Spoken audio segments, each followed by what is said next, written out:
Investir dans l'immobilier en partant de rien. Bonjour à vous les investisseurs, j'espère que vous allez bien. On se retrouve dans cette vidéo pour parler de comment investir dans l'immobilier en partant de rien. Alors, pour ceux qui ne me connaissent pas encore, je m'appelle Charles, je suis consultant et investisseur immobilier et je vais donc profiter un petit peu des personnes que j'ai pu rencontrer au travers de mon métier, de ce qu'est que l'immobilier, comment partir dans l'immobilier quand on n'a aucune connaissance ou pas d'argent.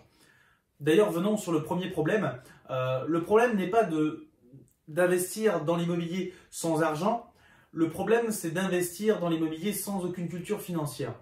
Le problème, c'est que très peu de personnes ont une culture financière. Pourquoi? Parce que simplement, on ne nous l'inculque pas à l'école. Très peu de parents inculquent ça à leurs enfants parce qu'eux-mêmes n'ont peut-être aucune culture financière. Donc, investir dans l'immobilier en partant de rien ne veut pas dire investir sans argent, ne pas avoir d'argent, mais de ne pas avoir de culture financière. Si vous voulez réussir à investir dans l'immobilier en partant de rien, il faut d'abord être persuadé que ceci est possible. Il faut être persuadé qu'il est possible d'investir dans l'immobilier même avec rien. Il existe des systèmes qui permettent d'investir sans argent dans l'immobilier. Ce n'est pas ce qui est le plus conseillé, dirais-je. Moi, personnellement, j'ai commencé avec quasiment rien dans l'immobilier. Il faut quand même un petit coussin de trésorerie, de sécurité. Pourquoi? Parce qu'un coup dur, ça peut arriver. Et l'immobilier, ça peut vous causer des problèmes par la suite si vous avez mal géré. Donc attention, je vous conseille quand même d'avoir un petit coussin de sécurité si vous investissez dans l'immobilier. Mais sachez qu'il est possible d'investir sans argent dans l'immobilier. D'ailleurs, commençons. Comment investissons-nous dans l'immobilier? Comment commencer en partant de rien? Premièrement, ça va commencer par avoir des revenus réguliers. C'est la banque qui va vous financer vos projets immobiliers. Il faut donc une banque qui ait confiance en vous, donc avoir des revenus réguliers, donc avoir un CDI ou même un CDD depuis plusieurs années, plusieurs CDD, mais montrer qu'on a des revenus qui sont constants, qui ne bougent pas, qu'on n'a aucune fluctuation, qu'on sait maîtriser ses comptes, etc., etc.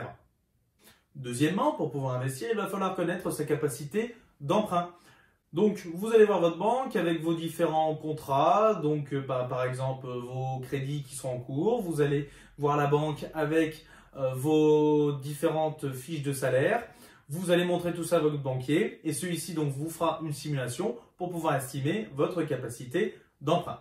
En fonction de votre capacité d'emprunt, vous pourrez donc aller rechercher des biens en fonction du budget que vous avez. Vous allez pouvoir voir un petit peu les villes que vous pouvez aller entre guillemets démarcher et voir un petit peu les modes d'exploitation que vous pouvez utiliser. Troisièmement, maintenant que vous avez un petit peu une idée du budget que vous avez pour investir dans l'immobilier, vous allez pouvoir donc chercher des villes, chercher des logements en fonction de votre budget et des niches d'investissement. Donc par exemple, partir sur de la colocation, partir sur de la courte durée, partir sur du commercial, sur des box et des garages, etc., etc. Quatrièmement, l'un des points les plus importants, les visites. Les visites sont très très importantes pour moi, c'est le cœur de celui qui veut se lancer dans l'immobilier. Ça commence par ça, le passage à l'action, c'est d'aller visiter. Il suffit juste de prendre son téléphone et de demander de faire des visites.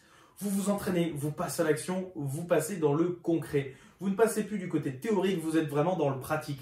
Donc allez faire des visites pour trouver des biens immobiliers et essayer de trouver les perles rares. Essayez de négocier, essayez de voir comment vous pouvez améliorer les caractéristiques techniques d'un bien pour augmenter sa rentabilité ou sa plus-value dans le temps. Voilà, c'est tout ça qu'il va falloir faire lors des visites immobilières. Cinquièmement, il va vous falloir faire une fiche visite, une checklist si vous voulez. Comme moi, j'ai ma propre checklist lorsque je pars dans un bien immobilier. Pourquoi? Parce qu'il y a tellement de choses à regarder qu'on serait capable de les oublier. Que ce soit la VMC, le plancher, les sols, les murs, les cloisons, tout ce qui est au niveau phonique, thermique. Voilà, il y a énormément de choses à regarder dans un bien immobilier. Donc faites-vous une petite fiche technique qui va vous suivre lors de toutes vos visites immobilières, dans tous vos investissements. Et croyez-moi, ceci est très très important. Donc avant de faire une visite, n'oubliez pas, faites votre petite fiche visite, votre checklist. Avant de continuer, si vous n'êtes toujours pas abonné à ma chaîne, n'hésitez pas à cliquer sur le petit bouton s'abonner, sur la petite cloche pour recevoir une notification à chaque nouvelle vidéo. Et n'hésitez pas, dans ma description, une formation complètement gratuite sur l'investissement immobilier. Vous pourrez retrouver donc une formation gratuite sur maîtriser les secrets de l'immobilier locatif. C'est totalement gratuit, vous avez juste à mettre votre mail. Donc pour continuer cette vidéo, 6e point, il va falloir savoir calculer une rentabilité d'un bien immobilier. Oui, on n'arrive pas dans un bien immobilier, on fait un achat, on ne sait pas ce qu'on achète, on ne sait pas comment on calcule une rentabilité, etc. Non, il faut savoir calculer une rentabilité. Donc comment on calcule une rentabilité? Ça, je vous laisse taper calculer rentabilité immobilière sur Google ou bien sur YouTube. Vous trouverez des vidéos, ça n'y a pas de problème. Ou bien sur ma chaîne, si vous êtes abonné, vous la retrouverez sans problème. Mais il va falloir donc calculer la rentabilité de votre bien. Il faudra qu'elle soit bien supérieure à celle du marché. Des rentabilités à hauteur de 4, 5, 6%, ça ne nous intéresse pas. Ce sont des rentabilités basiques que tout le monde trouve. Nous, on va essayer de trouver des rentabilités beaucoup plus hautes pour générer donc ce qu'on appelle du cash flow, donc de l'argent excédentaire après avoir payé toutes les taxes, impôts et différentes charges. 7e, donc vous avez calculé votre rentabilité, vous avez un bien qui est très rentable. Il va falloir donc signer un compromis de vente.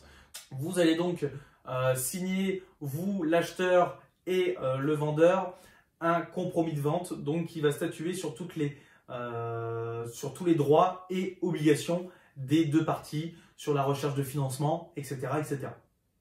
8e, donc évidemment, vous aurez pris soin de trouver le financement. N'hésitez pas si vous avez des problèmes pour tout ce qui est financement. J'ai des vidéos sur ma chaîne YouTube sur comment trouver un financement, etc. Le financement a été eu, vous allez passer chez le notaire. Il va falloir donc commencer les travaux. Donc le 8e point pour démarrer les travaux, utilisez donc des bons artisans qui vont pouvoir faire le travail à votre place. Vous gagnerez du temps, vous aurez des loyers beaucoup plus rapidement, le travail sera mieux fait, ça résistera dans le temps. Voilà, donc effectuez vos travaux à la suite de votre achat immobilier. En plus de ça, les travaux vous permettent de payer moins d'impôts sur vos loyers que vous allez percevoir. 9e, donc là c'est la base de votre investissement immobilier, c'est quand même de trouver un locataire. Parce que si vous n'avez pas de locataire, vous n'avez pas de loyer. Si vous n'avez pas de loyer, ce n'est pas un investissement. Vous avez juste acheté une maison, un appartement ou autre à crédit. Donc, il va falloir trouver un locataire. Pour cela, déposez une annonce sur Internet avec les caractéristiques de votre bien, etc.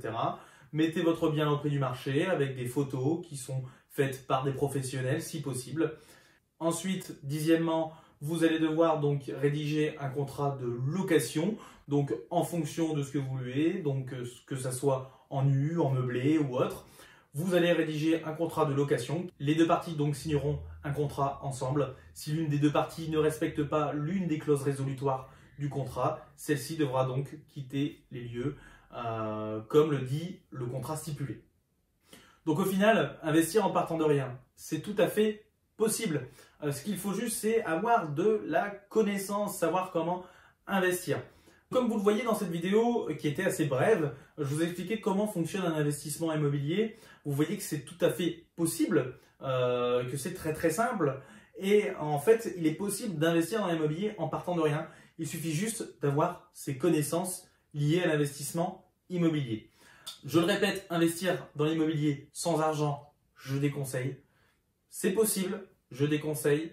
Il faut quand même avoir des revenus stables pour pouvoir investir, surtout en cette période actuellement où je tourne cette vidéo, on est en plein coronavirus. Les banques sont un petit peu plus frileuses pour prêter. C'est quand même possible. Gardez donc à l'idée qu'il faut quand même un petit pécule de côté en cas de coup dur dans l'immobilier. Une erreur, ça peut vite arriver. Un problème dans l'estimation des travaux ou autre. Mais je le répète, il est possible d'investir dans l'immobilier en partant de rien. Je vous remercie d'avoir regardé. N'hésitez pas à vous abonner à ma chaîne. Et puis, on se retrouve dans une prochaine vidéo. Et je vous dis à bientôt.